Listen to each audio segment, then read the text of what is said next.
Salut, peuple dédié, c'est votre frère H, l'adorateur.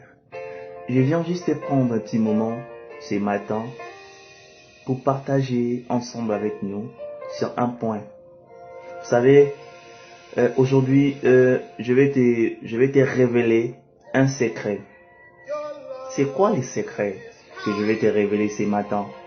Vous savez, lorsque le Seigneur nous bénit, lorsque le Seigneur te donne par exemple des enfants, il te donne le souffle de vie, c'est là et le plus précieux. Il te donne un bon mari, une bonne épouse, une bonne famille. Il te donne aussi de l'argent. Tu es riche, béni.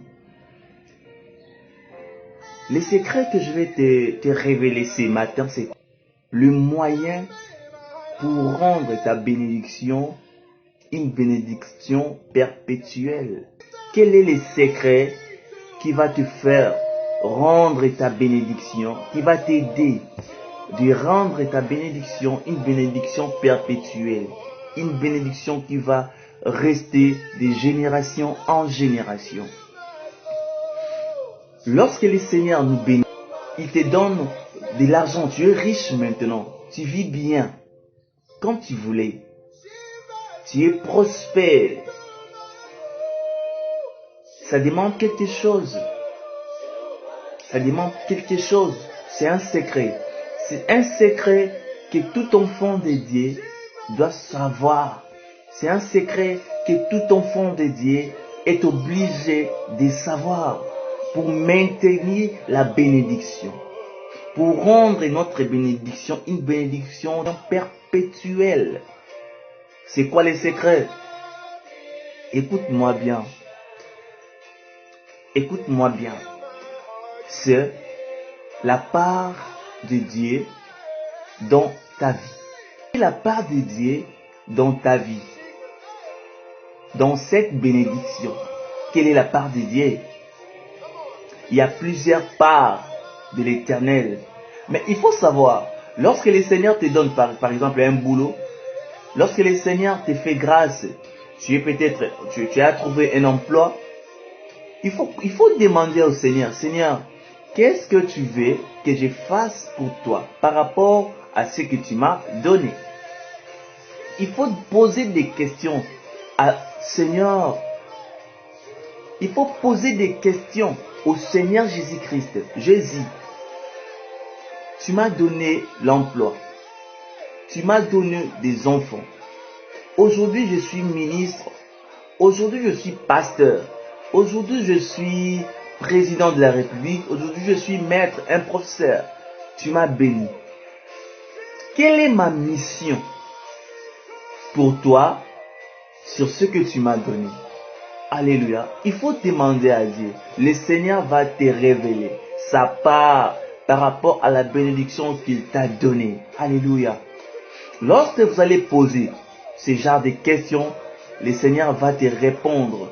Il va te dire, mon fils, là où je t'envoie, là où je te mets, là où je te place, c'est pour que tu fasses ceci et cela. Alléluia. Il faut demander à Dieu. Parce que le Seigneur te donne, par exemple, il te donne le pouvoir d'être un papa d'une famille, de plusieurs enfants. Alors, quel est le Seigneur veut sur ce qu'il te donne? Quelle est la part du Seigneur par rapport à cette bénédiction? Il faut demander à Dieu. Franchement, il faut demander au Seigneur Jésus-Christ. Seigneur, révèle-moi. Seigneur, dites-moi. Qu'est-ce que tu veux que je fasse pour toi? Dans ce que tu m'as donné, dans cette grâce que tu m'as fait. Alléluia. Pour que cette bénédiction soit continuelle.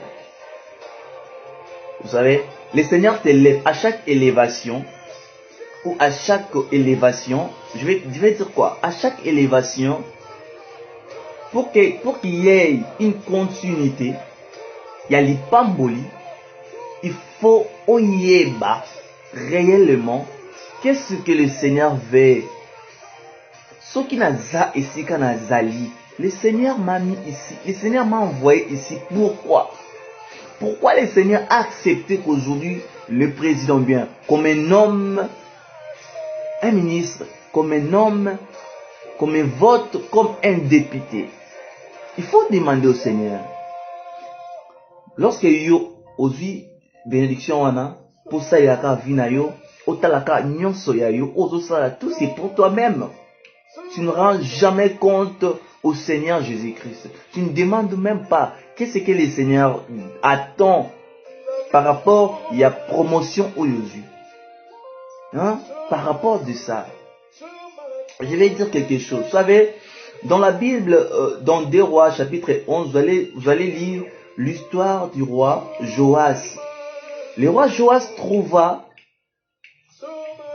grâce aux yeux de l'Éternel. Il devint roi à l'âge de 7 ans. Je dis bien 7 ans. Le roi Joas devint roi à l'âge de 7 ans. 7 ans, c'est un petit enfant. Un petit enfant seulement. Un bébé de 7 ans devint roi. Waouh! Quelle grâce! Quelle grâce! Il devint roi à l'âge de 7 ans.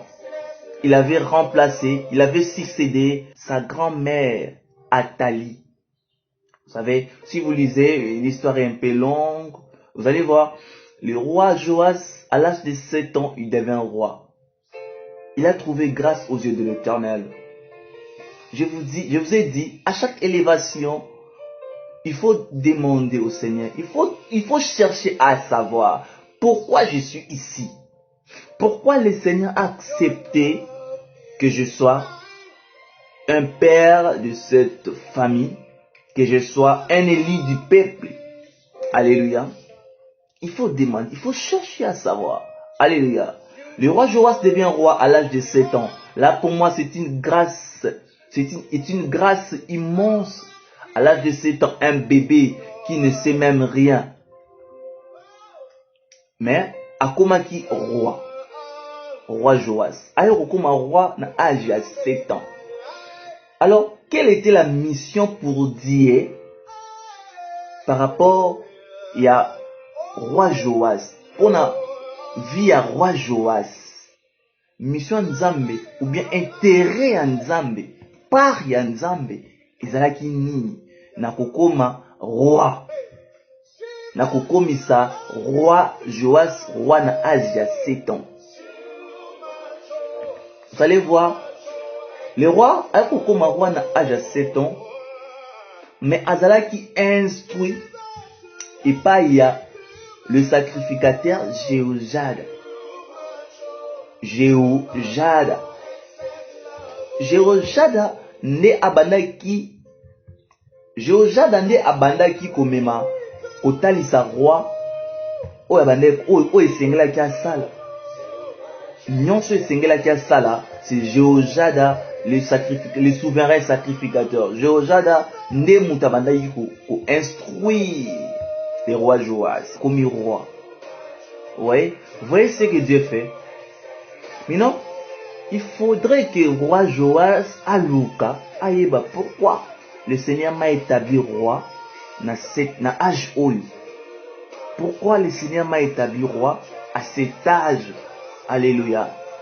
Dans 2 Rois chapitre 12 verset 2.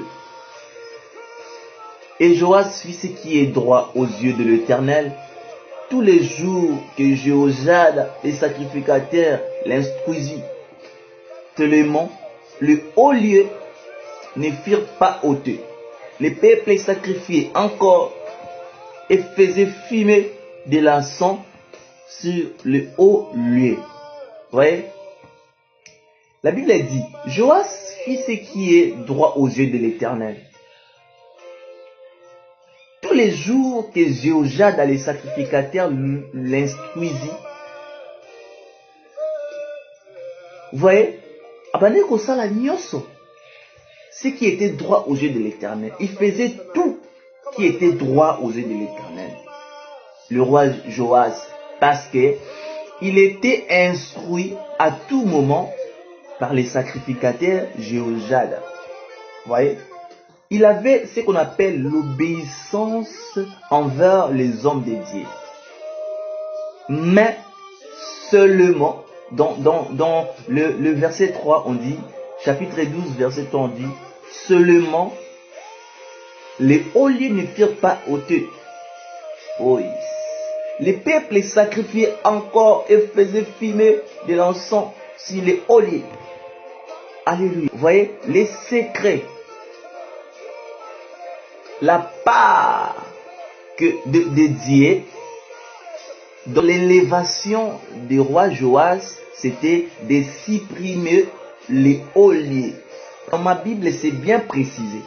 Seulement, les hauts lieux ne furent pas ôtés. Lorsqu'on dit seulement, c'est-à-dire, on voit, il a tout bien fait, sauf les hauts lieux ne furent pas ôtés. Donc c'est par là qu'il échouait. Or, c'était sa mission. Alléluia. C'était la mission du roi Joas. Vous allez voir, le roi Joas n'a pas réussi, malgré qu'il faisait tout qui était droit aux yeux de l'Éternel. Mais il n'a pas réussi sa mission. Pourquoi? Parce que sa mission était de supprimer les hauts lieux. Mais dans ma Bible, le roi Joas n'a pas fait ça. Il n'a pas arrivé, il y a que là-bas hauts lieux, il y a que supprimer hauts lieux. Les hauts lieux. C'est quoi les hauts lieux?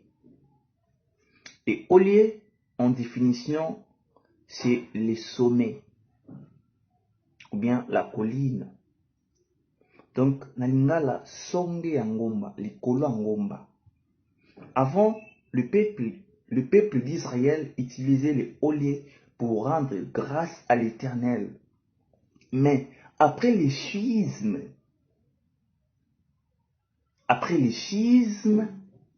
Israël s'est divisé en deux royaumes. Il y avait le royaume de Juda et le royaume d'Israël. Les peuples d'Israël étaient tellement égarés, étaient détournés par des prêtres monarques ou des prêtres païens. Des prêtres païens. Un grand nombre bakomaki ko vénérer banzambe ya bapaya. Bakomaki ko adorer Dieu païen. Maintenant, ils ont trouvé mieux au lieu. Pona ko sala tente, pona ko sala isika na bango ya kokumisa banzambe wana ya bapaya. Vous voyez? Par exemple, les Sémites, les enfants de Sem, bango bazalaki makasi na application wana, na pratique wana ya ole. Bango batongaki même tente ya die na bango banzambe moko ya bapaya na likolo ole. Or avant les olé ils allaient seulement pour éternel. Un moment bakomi kozwa olé isika na bango pour na ko vénérer banzambe ya bapaya. Badie ya bapaya. Vous allez voir kilt ya olé et comment qui na succès. Et comment qui na succès. Comme exemple le roi Jéroboam. Le roi Jéroboam, lorsqu'il y a tikali na royaume na ye, amoni ke ntonga kuna. Ceux qui na tiki bango bazo kende toujours ko adorer na Jérusalem, peuple ba la détourner et pour royaume na ngai et ko sila. Maintenant, qu'est-ce que le roi Jéroboam avait fait? Il avait fait deux veaux d'or. Il plaça l'un na Bethel et l'autre à Dan, na Baoli. Maintenant, après si instruction, peuple nyonso, il faut qu'on banogumba makuna. Il faut qu'on adorer les veaux d'or, les kolo ya ngomba. Vous voyez? Alors les oli ils ont qui en plaire ya makasi na moment wana. En plaire ya makasi na moment wana. C'est pourquoi lorsque le Seigneur a établi au roi Joas mission na ezalaki à supprimer les olliers. Mais le roi Joas a salaki attention la mission. Il ne savait pas pourquoi le Seigneur a chaque roi. Lorsque le Seigneur te bénit, lorsque le Seigneur nous bénit, il faut poser des questions pour savoir, Seigneur, tu m'as béni pour ta salirayo ni. Mais quelle est ma mission? Quelle est ta part par rapport à cette bénédiction que tu m'as accordée? Par rapport à la grâce que tu m'as faite? Alléluia. Et vous allez voir, le roi Joas avait échoué totalement. Il avait échoué. Bien qu'il faisait tout qui était droit aux yeux de l'Éternel. Mais comme il n'avait pas réussi sa mission de supprimer les hauts lieux, le roi Joas n'avait pas réussi. Il avait échoué. Après le roi Joas, c'était le roi Amathia, son fils qui succédait.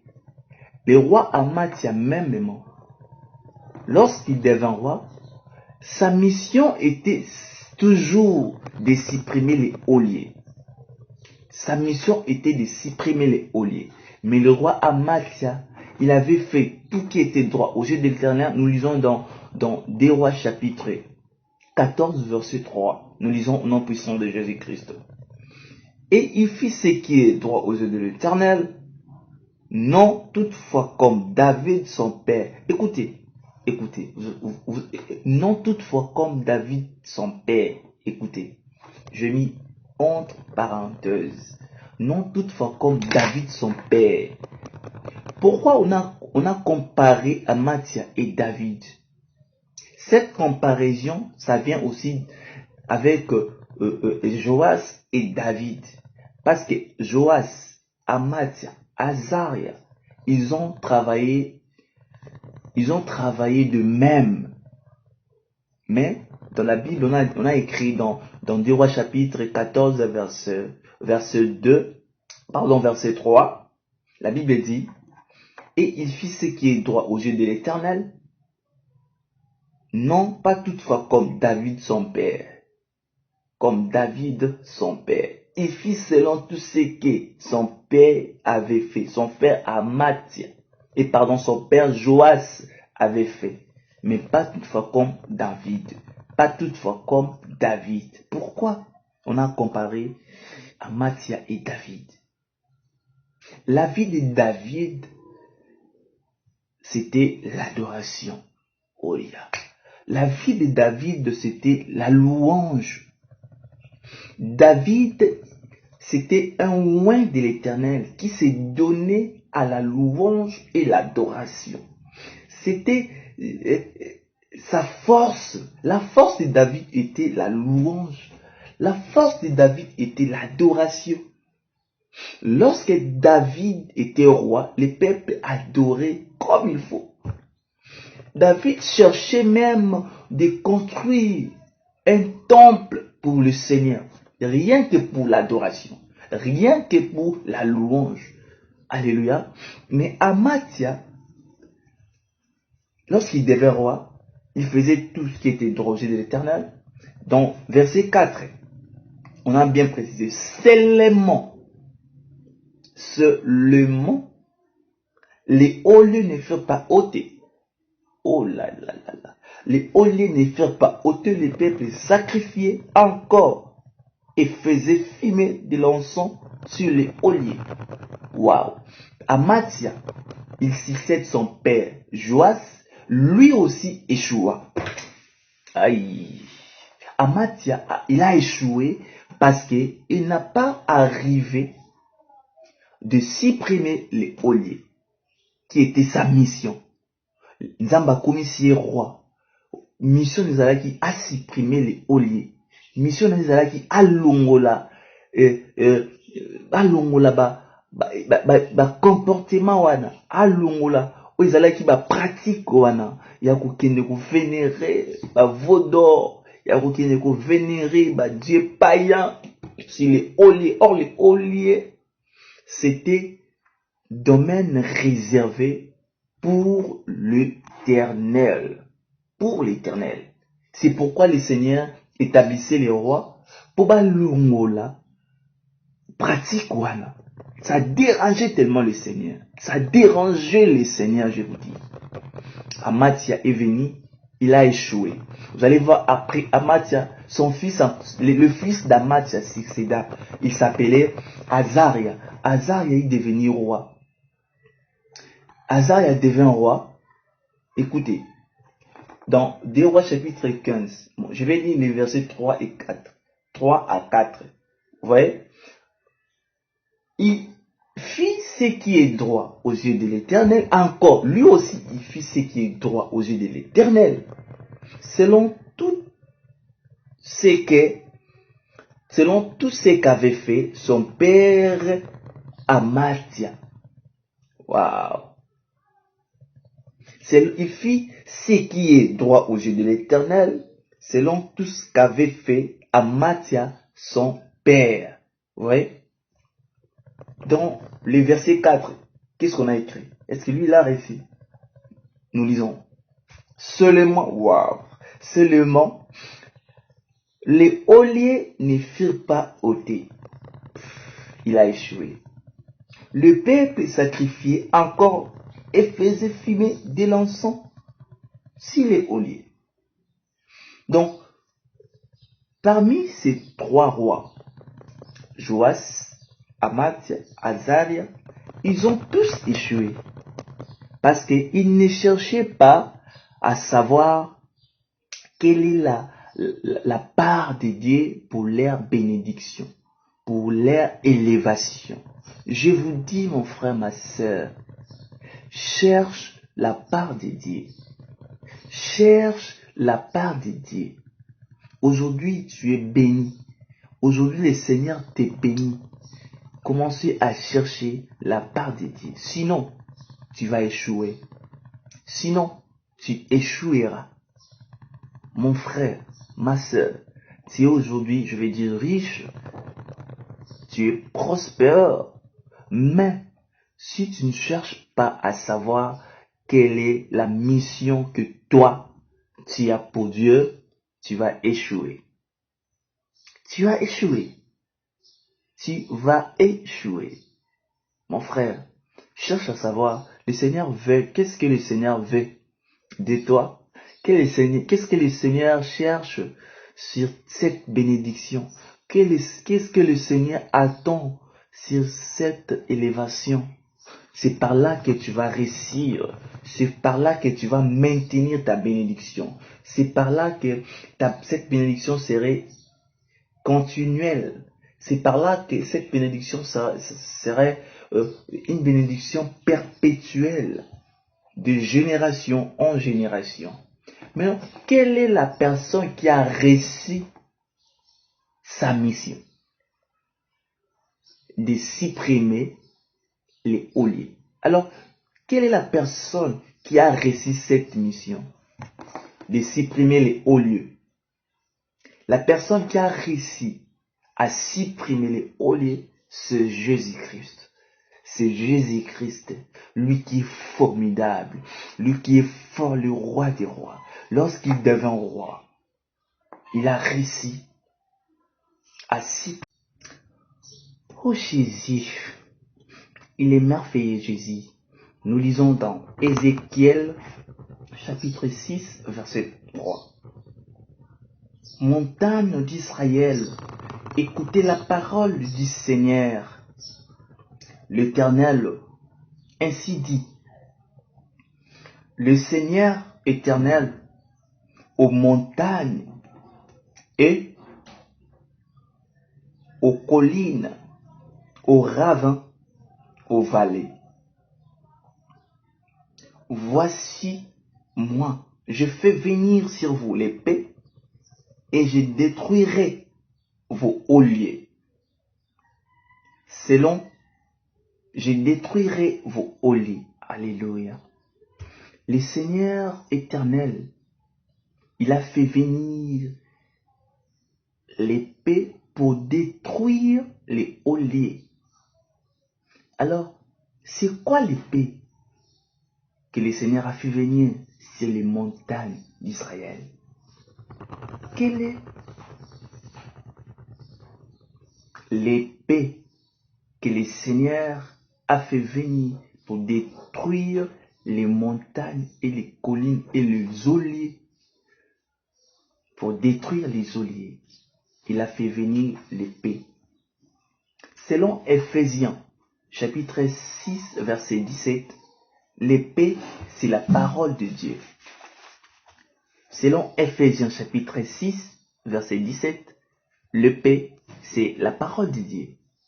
Or, Jésus-Christ est la parole faite chair. Alléluia. Nous lisons dans Matthieu, chapitre 10, verset 34. Ne pensez pas que je suis venu mettre la paix sur la terre. Je ne suis pas venu mettre la paix sur la terre, mais l'épée. Waouh! Je ne suis pas venu mettre la paix sur la terre, mais l'épée. C'est Jésus qui disait cela. Tout ça pour vous dire l'épée que l'Éternel a fait venir pour détruire les oliviers. Ce n'était pas Joas, ce n'était pas Amathia, ce n'était pas Azaria, mais c'était Jésus-Christ, le maître de tout. La seule personne qui n'est pas soumise au temps. La seule personne qui n'a jamais échoué. Jésus n'échoue pas. Jésus n'échoue jamais. Jésus n'échoue jamais. Il n'échoue pas. Il est venu mettre l'épée pour détruire les oliviers. Alléluia. Pour détruire les oliviers. Ça a demandé que Jésus-Christ. Ça a demandé que Jésus-Christ. Parce que nous les hommes, parfois nous oublions, parfois nous oublions, parfois tout a chargé. Parfois nous trouvons bon de faire seulement ce que nous voulons, de faire seulement ce que nous trouvons bon à nos yeux. Mais nous ne cherchons pas à savoir qu'est-ce que le Seigneur veut, qu'est-ce que le Seigneur demande, qu'est-ce que le Seigneur attend par rapport à notre élévation. Nous lisons dans Jean chapitre 4, verset 21. Écoutez. Jésus lui dit, femme, crois-moi, l'heure vient que vous n'adorerez le Père ni sur cette montagne, ni à Jérusalem. C'était pour confirmer que l'adoration sur les oliviers n'a plus d'importance. L'adoration à Jérusalem n'a plus d'importance. Mais Jésus-Christ voulait seulement dire que tout ce que vous faites sur le olivier à Jérusalem, sur le temple, et que vous allez sous important. Et que vous allez important lui sous parce que l'adoration, il faut namotema. Parce que l'adoration, maintenant, ça demande la vérité et l'esprit. Or, la vérité, c'est lui-même Jésus. Toute personne qui adore en dehors de Jésus-Christ, il n'adore pas dans la vérité. Toute personne qui adore en dehors de Jésus-Christ, il n'adore pas dans la vérité. Toute personne qui adore en dehors du Saint-Esprit, il ne peut jamais adorer dans l'Esprit. Or, la vraie adoration, c'est une adoration entre Esprit et la vérité. Pour adorer en vérité, il faut adorer avec Jésus-Christ. Parce que la vérité, c'est Jésus-Christ. C'est Jésus-Christ. Le Samaritain adorait s'il est au lieu. C'est pourquoi Jésus-Christ disait, vous n'adorez ni dans la vérité, ni à l'esprit. Le Samaritain adorait s'il est olé, vénérait des veaux d'or. C'est pourquoi le Samaritain, bango babanda iko adorer ni la vérité, ni en esprit. Mais Israël adorait auparavant en vérité. Lorsque Jésus-Christ a yakina noté, Israël adorait en vérité, mais na esprit. Ils adoraient dans la vérité, mais na esprit. Et lorsque Jésus-Christ est venu, Israël, il fallait comprendre que pour adorer maintenant dans la vérité, il faut adorer dans Jésus-Christ qui est la vérité. Et puis, pour entrer maintenant dans l'esprit, il faut adorer avec le Saint-Esprit. Jésus-Christ était venu pour détruire les hauts lieux que les hommes n'ont jamais pensé, que les hommes n'ont pas pu à détruire, à supprimer. C'est pourquoi lui-même l'Éternel, il a envoyé Jésus-Christ dans ta vie. Il y avait des pratiques des hauts lieux. Nos ancêtres pratiquaient des hauts lieux. Mais Jésus-Christ est venu rien que pour ça. Aujourd'hui, banzamba banzete bazataka susute, banzamba maite, banzamba bikekote, on adore Jésus, qui est le vrai Dieu. Il est venu pour supprimer les vénérations. Il est venu pour mettre fin à ce qui concerne la vénération à banzamba mabe.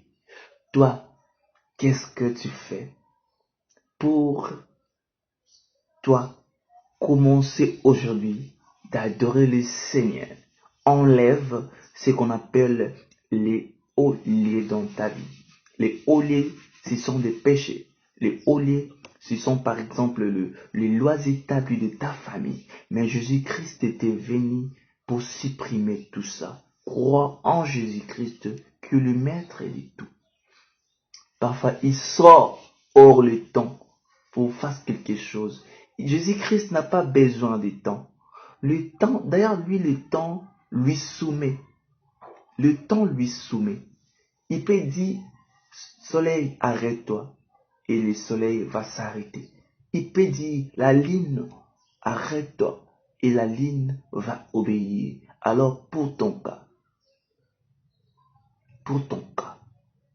commencez d'adorer le Seigneur en vérité. Cherche d'adorer le Seigneur en esprit et en vérité, afin que le Christ entre dans ta vie, afin que le Christ réponde dans tes questions qui te tourmentent. Jésus-Christ est Dieu.